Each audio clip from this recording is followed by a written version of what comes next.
آپ مجھ سے کہہ سکتے ہیں حضرت ایسے کیسے تھوک سکتے ہیں میرے ماں باپ پر یہ جملہ، میرے اماں ابا سے اچھے میرے جو ہے مدرسین تھوڑے میرے ساتھ تھا۔ آپ بھی کہہ سکتے ہو قاری اجمل صاحب قبلہ، نوری صاحب قبلہ، مصباحی صاحب قبلہ، قاری حافظ شکیل صاحب قبلہ، یہ سارے حضرات جتنے ہیں یہ سب سے اچھے جو ہے، ان سے اچھے ہمارے ابا ہیں، ہمارے ابا سے اچھے ہیں۔ آپ مجھ سے پوچھ سکتے ہو تو میں جواب دینے کے تیار ہوں، میں جواب دے رہا ہوں۔ سنیے، آپ کا استاذ کبھی آپ کے سامنے پبجی گیم نہیں کھیلتا، آپ کا استاذ کبھی آپ کے سامنے بھوجپوری گانے نہیں سنتا، آپ کا استاذ کبھی آپ کے سامنے فلم نہیں دیکھتا، آپ کا استاذ جانتا ہے میں جو کروں گا میرے شاگرد وہی کریں گے،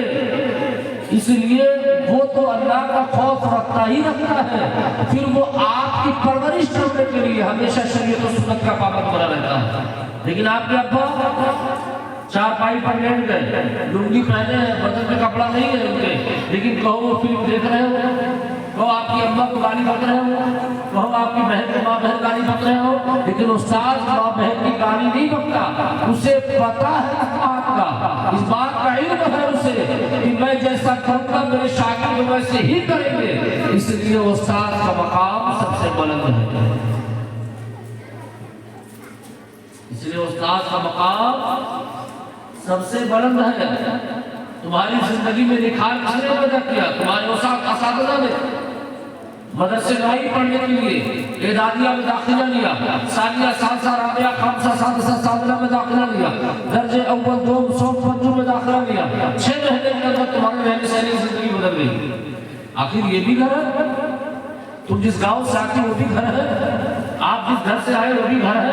یہ بھی جامعہ غوثیہ سرداریہ یہ بھی گھر ہے، لیکن دونوں گھروں میں فرق ہے۔ وہ گھر ابا کا گھر ہے، یہ گھر رسول اللہ کا گھر ہے، وہ گھر ابا کا گھر ہے، یہ گھر رسول اللہ کا گھر، اس لیے مدرسہ رسول اللہ کا گھر ہوتا ہے، مسجد اللہ کا گھر ہوتا ہے۔ اتنا فرق ضرور ہے، اٹھنا بیٹھنا چلنا پھرنا شریعت کے دائرے میں ہے، اور آپ کے گھر میں شریعت کا قانون لاگو نہیں ہے، اس لیے شریعت ایسا کوئی کام نہیں۔ اب آپ کو بنا دیا گیا، پڑھا دیا گیا، اب آپ یہی قانون اپنے گھر میں نافذ کریے گا۔ فجر کو اٹھ جاگیے، سب کو جگائیے، ظہر کو اٹھائیے، عصر و مغرب عشاء بیدار کریے، سب کو نمازی بنائیے، فجر میں لے کر قرآن بیٹھیے، اور اللہ توفیق دے کے یہاں سے جانے کے بعد کوئی نہ کہے گا ابا یہ حدیث شریف سناؤ،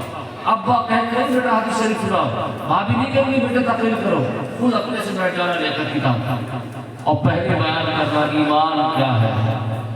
پھر کتاب لے کر بیٹھنا دوسرے دن ہفتہ برباد، بتانا نماز کیا ہے، طہارت کیا ہے، پاکی کیا ہے، ناپاکی کیا ہے، چغل خوری کیا ہے، بیماری کیا ہے، اور جو ہے کسی کی غیبت کرنا کیا ہے، کسی کا دل جیتنا کیا ہے۔ جب آپ روز پڑھیں گی نا تو 2-4-6 دن پڑھ لیں گی تو آپ کے گھر والوں کو عادت ہو جائے گی، اور آپ کو ڈھونڈیں گی، اے فلاں بیٹی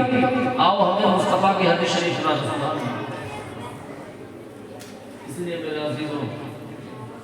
جو جامعہ غوثیہ سرداریہ کے طلبہ ہیں ان سے گزارش ہے کہ آپ کو جامعہ ہمیشہ نکھارنے کی کوشش کرتا ہے، جامعہ پر آپ بوجھ نہیں بنے، یہ دماغ میں کبھی مت رکھنا کہ ہم جامعہ میں کب تک رہیں گے، نہیں، آپ یہ سوچو نا کہ جب تک آپ جامعہ میں ہو آپ کا رتبہ بہت بلند ہے اللہ کے رسول کی نگاہ میں، جس دن سے فراغت ہو جائے گی آپ حافظ عالم بن جاؤ ضرور، لیکن جو رتبہ ہے وہ رتبہ کم ہو جائے گا۔ اس لیے جو چیزیں آپ پر ابھی تاری نہیں ہے یعنی ذمہ داری نہیں، وہ چیزیں ذمہ داری کا ہے، لہذا میری گزارش ہے میری طالبات سے معلمات سے کہ بالخصوص معلمات سے آپ کو مبارکباد پیش کرتا ہوں،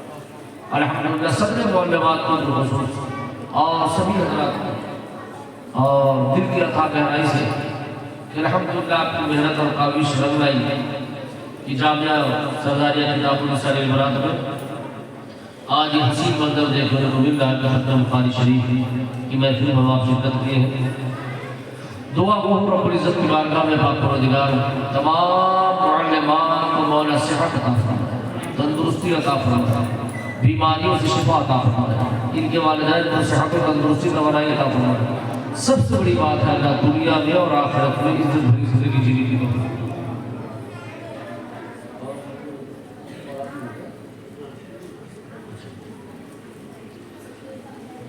اب بہت اہم بات میری سن لیجیے. یہ جتنی چھوٹی چھوٹی بچیاں ہیں آپس سے بات کرو بیٹا میری بات سنو. سنو بیٹا دیکھو آپ جو ہے ابھی بہت چھوٹی ہو اور میری طرف ہاں بات نہ کرنا ادھر میری طرف دیکھو. ہاں ایسے ایسے ایسے. تو آپ حضرات جو ہے تھوڑا شور اور کم کیا کریں. شور مطلب